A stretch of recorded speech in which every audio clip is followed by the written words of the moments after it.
Hello friends, तो जैसा कि आप सबको पता है कि वंडर वुमन मूवी रिलीज़ हो चुकी है, बट इसकी प्रॉब्लम ये है कि ये मूवी हिंदी में रिलीज़ नहीं हुई। उन्हें ये मूवी हिंदी में रिलीज़ करनी चाहिए थी, क्योंकि इंडिया में हर कोई सुपर हीरोज़ की मूवी का बहुत ही पागल है। क्योंकि मार्वल की हर मूवी हिंदी में रिलीज़ होती है, उसकी फ़ैन फॉलोइंग बहुत ही तगड़ी है, जो कि डीसी यूनिवर्स की अब तक नहीं हुई है। क्योंकि डीसी यूनिवर्स की 2 मूवी रिलीज़ हुई थी, पर दोनों इतना कुछ खास कमाल नहीं दिखा पाई थी, जिनमें से एक थी सुसाइड स्क्वाड और दूसरी थी बैटमैन वर्सेस सुपरमैन।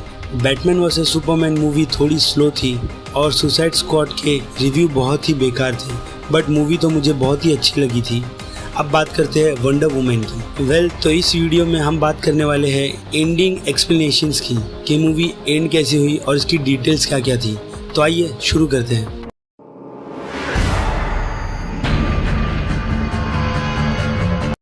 तो आगे बढ़ने से पहले एक स्पॉइलर अलर्ट तो बनता ही है, क्योंकि जिन लोगों ने मूवी नहीं देखी है वो ये वीडियो यहीं पर रोक दे, क्योंकि मैं इस मूवी की ज़्यादा डिटेल में जाने वाला हूँ। जैसा कि डायना की माँ ने उसे नहीं बताया कि वो असल में है कौन। तो देखते हैं इस मूवी में क्या क्या डिटेल है। तो जैसा कि ये मूवी वंडर वुमन की एक सोलो मूवी है और फिल्म स्टार्ट होती है तो हमें बताया जाता है कि डायना प्रिंसेस है थेमेस्केरा आइलैंड की, और डायना को उसकी माँ ने बनाया था क्ले से, और उसमें जान डाली थी गॉड जूस ने। जूस ग्रीक के लोगों के भगवान होते हैं, जैसे कि जूस, पोसाइडन, एरिस और भी कई सारे। तो बात करते हैं डायना की। तो जूस ने जान डाली थी डायना में, इस हिसाब से जूस डायना के फादर हुए। और जैसा कि मूवी की डिटेल में हमें बताया जाता है कि प्रिंसेस डायना की माँ उससे कहती है कि कैसे जूस ने उन्हें बचाया था गॉड ऑफ वॉर एरिस से। जी, मैं इस गॉड ऑफ वॉर की बात नहीं कर रहा हूँ, मैं बात कर रहा हूँ एरिस द गॉड की। और जैसा कि हमें डायना की माँ की स्टोरी में पता चलता है कि जूस ने इंसानों को बनाया था अच्छे कामों के लिए, लेकिन एरिस को ये बात पसंद नहीं आती है,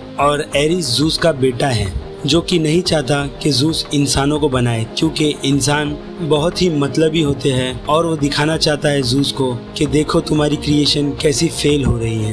तो एरिस अर्थ पर उतरकर इंसानों को मारता है, जहाँ पर जूस आकर उसे रोकता है और एरिस को मार देता है। लेकिन हमें पता है कि एरिस मरता नहीं है, और एक दिन एरिस वापस आएगा अपना अधूरा काम पूरा करने, और वहीं पर जूस सभी अमेजोनियन वुमेन्स को वहां से हटाकर एक सीक्रेट आइलैंड पर भेज देते हैं, जिसका नाम होता है थेमेस्केरा। और मैं आपको बता दूं, अमेजोनियन वो जाति है जो दुनिया की रक्षा करती है, और उन्हें एक आइलैंड में छुपाकर जूस उन्हें बहुत सारे गिफ्ट्स देते हैं गॉड के, जैसे कि वंडर वुमन के आउटफिट, वंडर वुमन की स्वॉर्ड और शील्ड है। और आपको पता होगा कि जूस उन्हें गिफ्ट करते हैं एक स्वॉर्ड जो कि गॉड किलर होती है, जो कि भगवान को मार सकती है। जैसे कि एरिस अगर वापस आएगा तो ये तलवार उसे खत्म कर देगी। और जैसे कि मूवी आगे बढ़ती है तो डायना की आंट उसे ट्रेन करती है, और वो डायना को इतना हार्ड ट्रेन करती है कि अमेज़न की कोई भी वॉरियर उतना ट्रेन नहीं हुई होती है। और जैसा कि डायना आगे बढ़ते जाती है तो आप देखते जाते हो कि उसके पावर्स और बढ़ते जाते हैं, जिसके बारे में खुद डायना को भी नहीं पता होता है। और हम देखते हैं कि आइलैंड में एक प्लेन क्रैश होता है, जो कि ब्रिटिश स्पाई का होता है,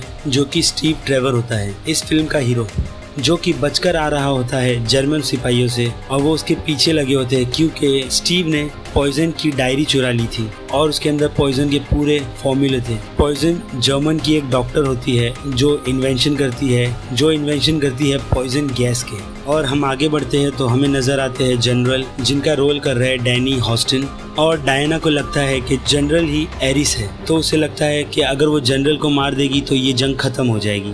और डायना के वो आइलैंड छोड़ते ही उसे उसकी माँ कहती है कि जाओ। जैसे ही डायना जाती है तो उसकी माँ कहती है कि वो जितना अपने आप को जानेगी तो उसे उतना ही पता चलते जाएगा कि वो है कौन। और वो ये बात डायना को नहीं बताती है कि डायना ही गॉड किलर है, वो सॉर्ड नहीं, क्योंकि भगवान ही भगवान को मार सकता है। और हम देखते हैं कि स्टीव वो डायरी लेकर डेविड थेल्विस के पास आता है, और उन्हें वो डायरी देकर कहता है कि हमें पॉइजन को मिटाना होगा ताकि वॉर में ज्यादा लोगों को नुकसान नहीं हो। लेकिन बोर्ड के बाकी के मेंबर इसकी मंजूरी नहीं देते हैं, लेकिन सर पैट्रिक उन्हें अलग से जाने के लिए परमिशन दे देते हैं। लेकिन अगर वही एरिस है तो वो उन्हें जाने की परमिशन क्यों देता है, इसकी डिटेल मूवी में नहीं दी गई है। मुझे लगता है कि इसके लिए हमें कॉमिक बुक्स को जाकर देखना पड़ेगा कि एरिस ने ऐसा क्यों किया था। और हम देखते हैं कि एरिस डॉक्टर पॉइजन और जनरल को इंस्पायर करता रहता है कि वो ये फॉर्मूला बनाए। जब एरिस को पता चलता है कि डायना है कौन, तो वो उसे मारता नहीं है, उसे कहता है कि तुम मेरे साथ हो जाओ ताकि हम मिलकर एक अच्छी दुनिया बनाएं। और डायना डायना एरिस को मना कर देती है कि वो उसका साथ नहीं देगी, क्योंकि दुनिया में कुछ बुरे तो कुछ अच्छे लोग भी है। तो जैसा कि फिर हम मूवी की एंड में देखते हैं कि डायना एरिस को मार देती है और वॉर खत्म हो जाती है। वेल, तो ये बात थी मूवी की और मूवीज की एक्सप्लेनेशन की। वेल, तो अगर आपको मेरा ये वीडियो पसंद आया है तो मेरे चैनल को सब्सक्राइब और इस वीडियो को लाइक करना तो बिल्कुल ही मत भूलिएगा। तब तक के लिए बाय।